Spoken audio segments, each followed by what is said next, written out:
AI is reshaping businesses, and ignoring it could leave your industry disrupted. I'm Rajan, and this is Pivotal Clarity. We talk to those building or using AI, founders and engineers with real world experience. Our aim is to cut through the hype and see where AI is truly making an impact.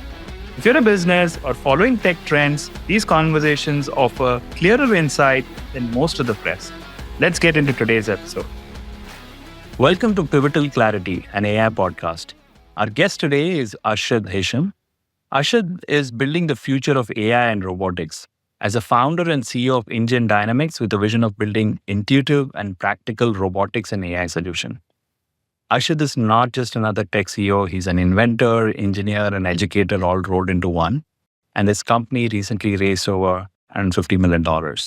What intrigues me most about Arshad is how he's approaching AI development holistically, not just focused on the technology, but on cultivating the next generation of AI professionals through initiatives called Futurenauts program.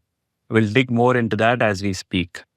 I'm very excited for this episode to learn from Arshad's journey and hear his thoughts on where AI is headed. Let's get started. Arshad, welcome to the show. Thank you, Rajan. Pleasure to be on the show and, happy to contribute.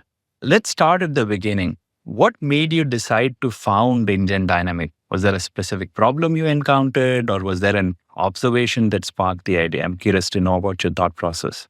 Sure. InGen Dynamics is, just to give you a bit of a background, it's my fifth company. So I've started 5 companies since my business school. My companies have grown in complexity and I started InGen Dynamics after I exited my last company in 2015. And 2015, I think there were all the right ingredients for a revolution in AI automation robotics. I think it was a great year. The cost of components, data, cloud was decreasing exponentially. So I kind of figured this is a great time to do something in AI automation robotics. And this is where the future would be. And I think the last 8 years have proven me right. If I would like to at that point, I think, we're kind of heading in the right direction. And there are a lot of exciting opportunities happening in AI automation robotics. And to go back further along, so I am a big science fiction fan, as with most tech entrepreneurs.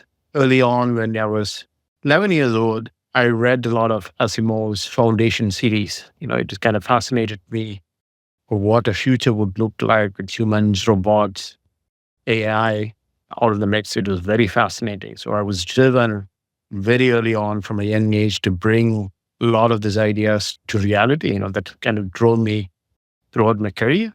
And I was just involved in a lot of projects where I got a lot of experiences. So this is kind of really the starting point. So that's kind of, in a nutshell, how I ended up founding InGen Dynamics. Let's talk a little bit about Origami, the platform that you're building. It seems to be the core of what you're building at InGen Dynamics. Curious about how building a platform works. So the idea behind that, as with all companies, in hindsight, it's easy to connect the dots. But when we started out, we were creating a robot product, which had a home robot platform. We were never had a platform play in the mind, but as we build the different components, we build out the product, we got some feedback from a couple of accelerators in the US, including Plug and Play. Then got feedback from a lot of companies. We started creating very products specifically for healthcare.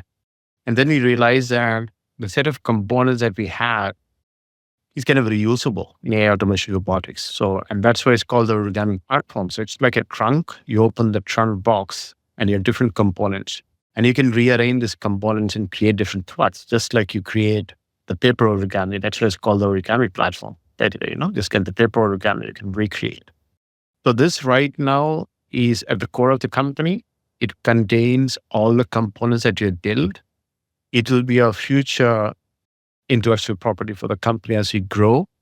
And our vision for the company is that for the first 2 years, we have a lot of different hardware we're shipping. For the next 2 years for phase 2, which could be more than 2 years, is that we become hardware agnostic, more software specific, software bundle specific. And phase 3, we become software and hardware agnostic. We become a pure play platform. So this is the vision that I have for the company. And then third-party providers could pretty much use our platform to create their own products. So this is a vision. But it's very easy. I mean, the trap with a lot of platform companies is that it's very easy to say that you're building a platform, and platforms takes a lot of time to get traction. To get the inflection point, it's a very hard thing to build. Now, all this runaway success that you hear about has been at what I call them the 10-year overnight stories. If it is not easy to platform. So what we are building here is actually we are creating the use case for the platform upfront. So we are showing that the platform can exist, and then we open up the platform. So this is a vision that we have at InGen. So that's why you see this unique strategy. So you said this is like a evolving journey, but let's say somebody is getting started right now, and when you're building and selling AI, what's the best way to get started? Maybe you start it as a service. Do you build out a product and then think about platform? Or now what you know, is it better to sort of start from building a platform from the right at the start? No, I think I would still advise for the near-term use cases. I think the platform is definitely a longer-term play. And this is kind of where a lot of the opportunities lie. I mean, the unique thing with AI, as you very well know, is at the speed at which things are happening and developing, right? I think it's so rapid. And there is always this, I tell this a lot to my other founder friends, that I'm always waiting for the next OpenAI release to see how many startup business model it kills. This is okay. So there is always a risk that your whole business model is become obsolete for the next OpenAI or large models. So I think a smarter strategy for entrepreneurs. I think there are two routes now for entrepreneurs. Either you go the very long run, which would need a lot of capitalization, or you build a product layered around that, which has some unique services. And this is not, they're not just using LLM under the hood. I think those are not sustainable. A lot of the startups using LLM under the hood, which are things. We need to create a secondary ecosystem, which would be kind of building around this, the primary ecosystem. And that's where I think there's a lot of fantastic opportunities for enterprises and business.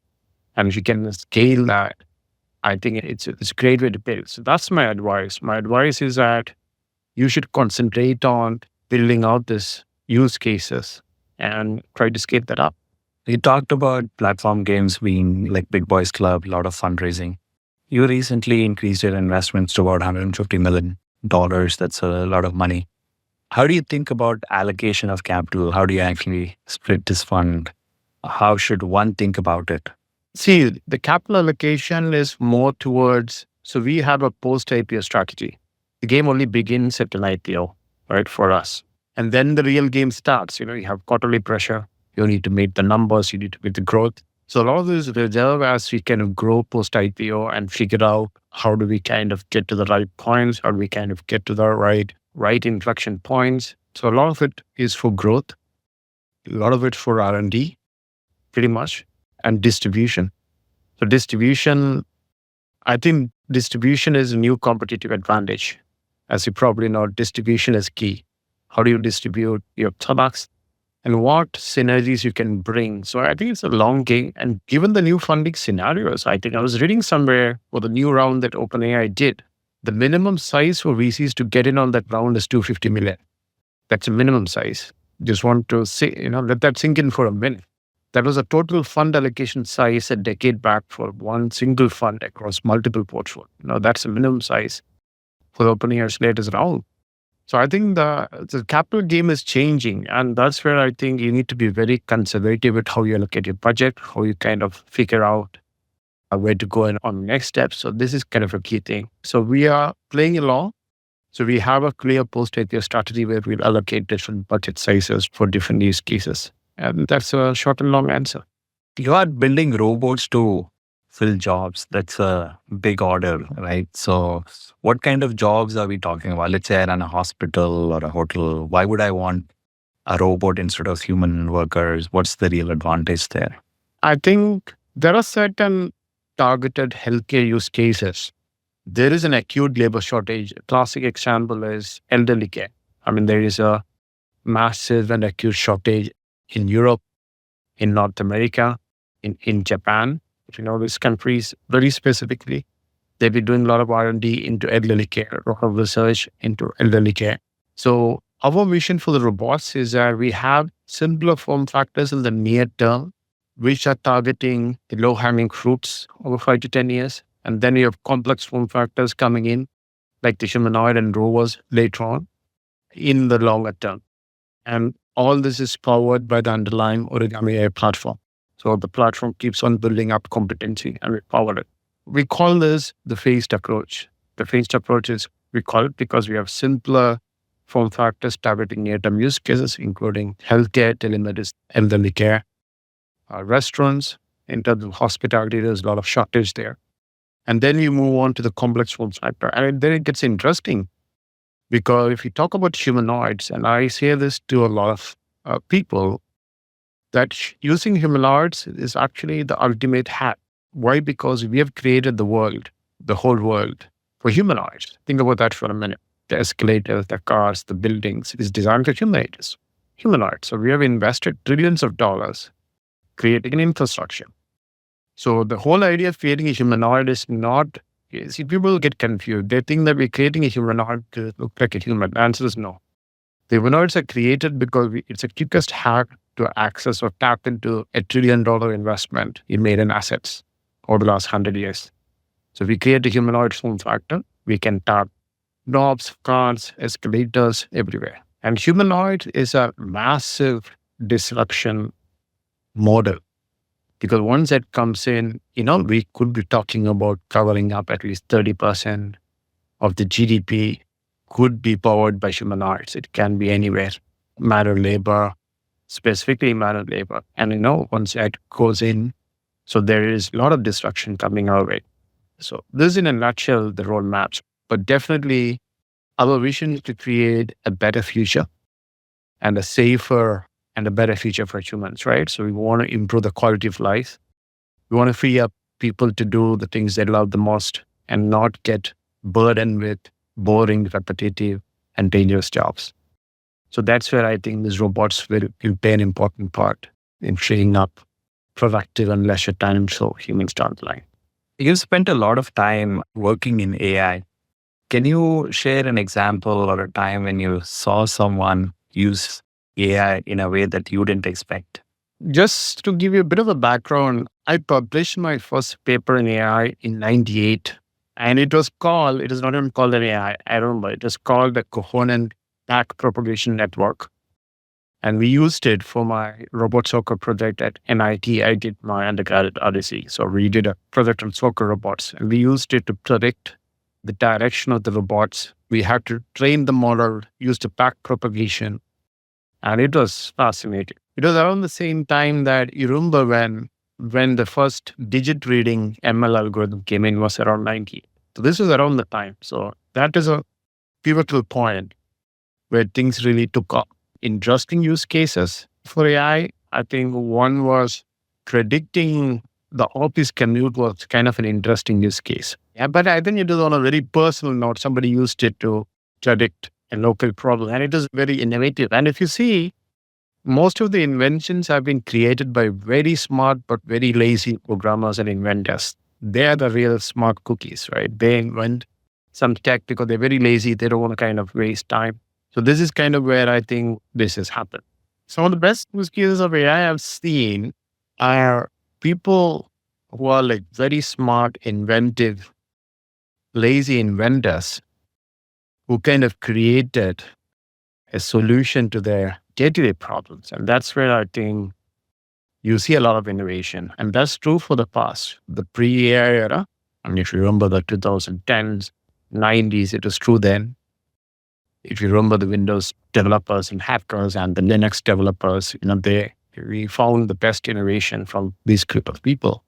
So I've seen the best use case of AI from similar set of people. Let's say you're having dinner with 3 people from history to talk about AI and creativity. Who are those folks? What would you ask each one of them? It's a tough one. So I think one would be obviously Alan Turing. The question would be like whether he can predict the direction the AI is making right now and whether a Turing test will still be applicable. I think we are far reaching a point where the Turing test is no longer sufficient. That's very interesting. This is the second guest that I'm hearing he say that. Looks like all of us want to go back and talk to Turing about the Turing test. That's the first person I want to talk to, right? I think in terms of AI. And all the other people I want to speak to are currently such a new field, are currently right now involved in all this process. So there is kind of such a developing field, and obviously fascinated by a lot of work by Mr. Suleiman, I think, from DeepMind. Not just the tech side. I mean, he has written a book, which is an important read for anybody, which explores what are we dealing with, what is the next decade is going to unfold as all this AI unfolds in the world about society. So from that perspective, I think, this is something that would be to predict the next 10 years. And, because he predicted in 2010 and they started DeepMind the next 10 years, which was kind of accurate and kind of doing what to do. And my third person to speak to would be like, obviously, Tom Altman. Tom Altman, classic question is that he was speaking in one of the recent events that the more slow is going to operate at not 100x, 100,000x because of the new changes in AI. So we're going to see a monster uptick in the more slow in terms of processors and not of this for the next decade. So how would that, and this is so wild that I don't think we as a species can comprehend the scale of this transformation. We are not wired to understand the scale of transformation. So how would the next decade look like with the 100,000x more slow in play for genetics, for AI and self-learning AI and AGI, so we're fast approaching. And we can already see the seeds there with the latest version, the strawberry coming out. There are seeds of AGI already planted. It's already moving to that direction. So now it looks, there are a lot of bugs right now. If you test, things are not working, but this is very similar to the early video generators 2 years back. It is very buggy, but now it's super smooth. I'll wait and see what the next 2 years holds. So my third person would be to Tom Altman to predict the next 10 years with 100,000x more slow. What's going to be? I've seen you talk about this thing called zero corporate bloat and being ethical. What does it mean in practice and why is it important? I think a lot of time as companies grow bigger, you tend to accumulate bloat, it is buffer. And there is inefficiency grow. Not intentionally, it tends to happen because the incentives of different actors in a company changes as a company grows. Some enter into kingdom build. I call it the empire building. The executives start building empires. They try to build up silos, and the goal is to maximize, which is not wrong because the problem is many of the companies are incentivizing that indirectly. So this is what tends to happen. So over here, I think for me, my vision is clear. I think I need everybody to be aligned with zero corporate bloat. That means it's as efficient as possible, as an agile startup. And there were recent talks, even I wrote this out probably like 4 or 5 years back. But very recently, there's a lot of talk about founder mode. I'm sure you've heard about the founder mode talk that's going on. I think it's very similar. So this is the founder mode I'm talking about. I had practiced this. I think it's very true. Absolutely true. Because, I had to kind of change gears. I do kind of go down tires and kind of explain what's going on. And that has led to efficiency. So one way of cutting out corporate bloat and cutting out politics is to kind of operate at different levels, not just have a higher. And that's founder mode. And this is very true because if you give too much autonomy everywhere, I'm not saying it's not micromanaging, but the problem is there is a tendency to accumulate bloat along the whole chain of command. That is like an law of physics, that is where the natural direction is. The only way to prevent it is activate founder mode every once in a quarter, go down, scale it up. Then you can reduce the bloat, not remove it. You can make it like 10% rather than 60%. And I call that the founder mode.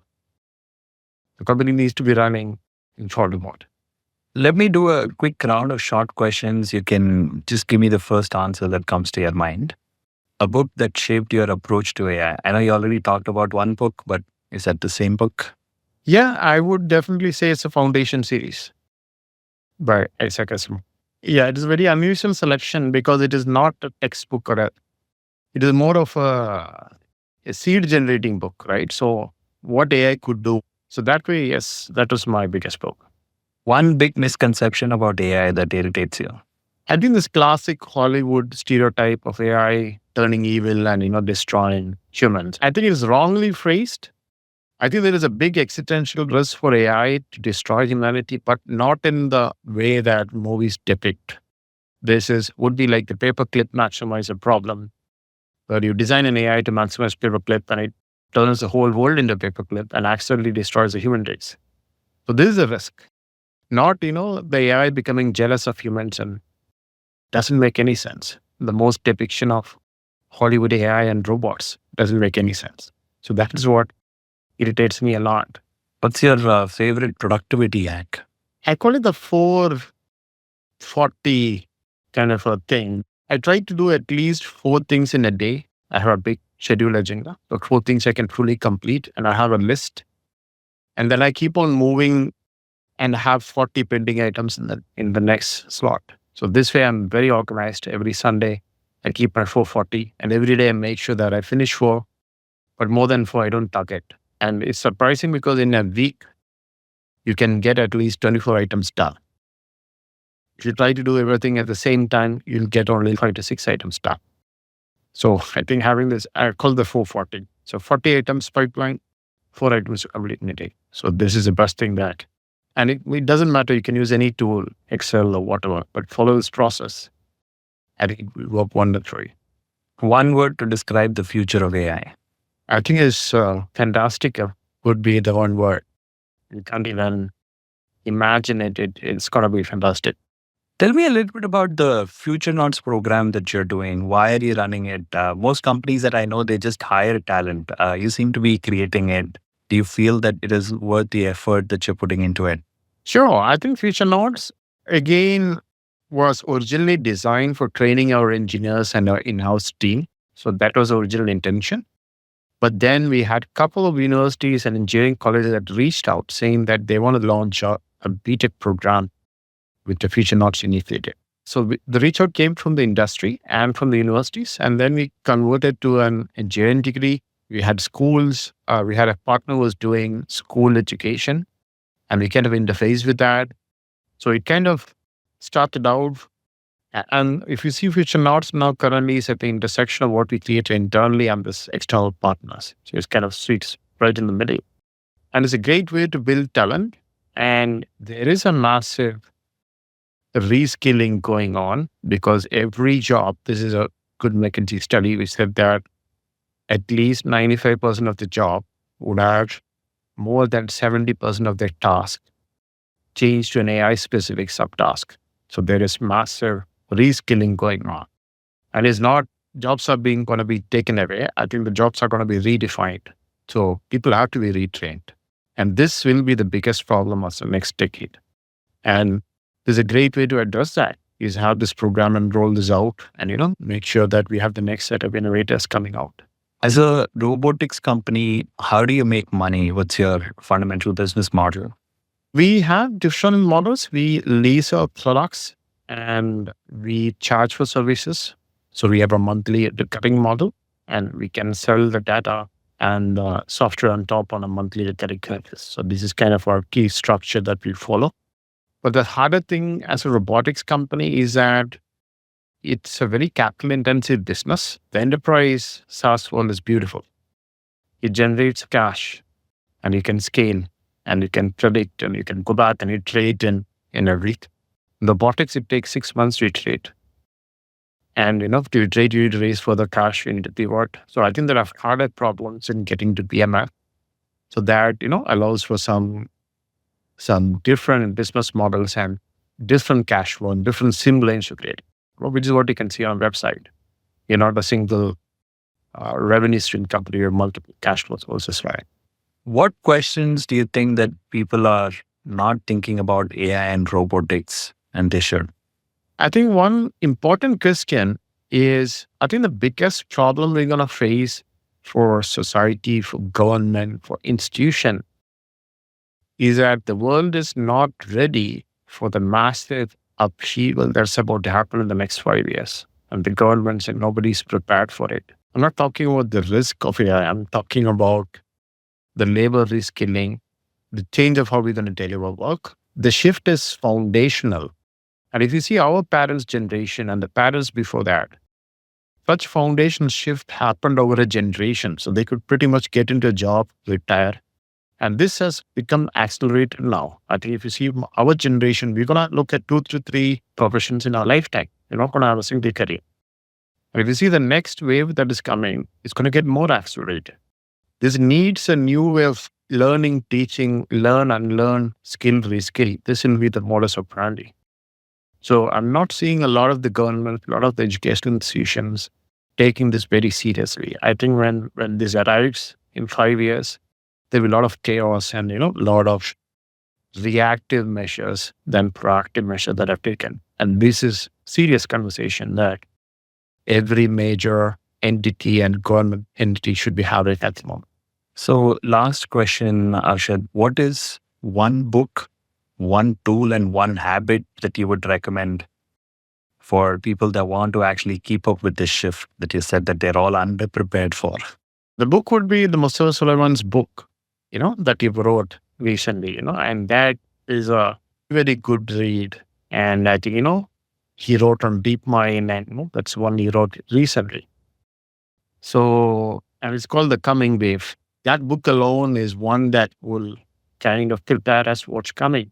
And in terms of tool, again, it's a bit of a off-channel topic. The tool I could recommend is, again, kind of a book. There are a lot of tools and processes. If you read the old Stoic philosophies, they have a lot of toolkits that prepare you for change in, a lot of uncertain times. So you should use a lot of those frameworks to apply some of the changes coming in, how to retrain, how to reskill, how to enjoy the process rather than worry about the outcome.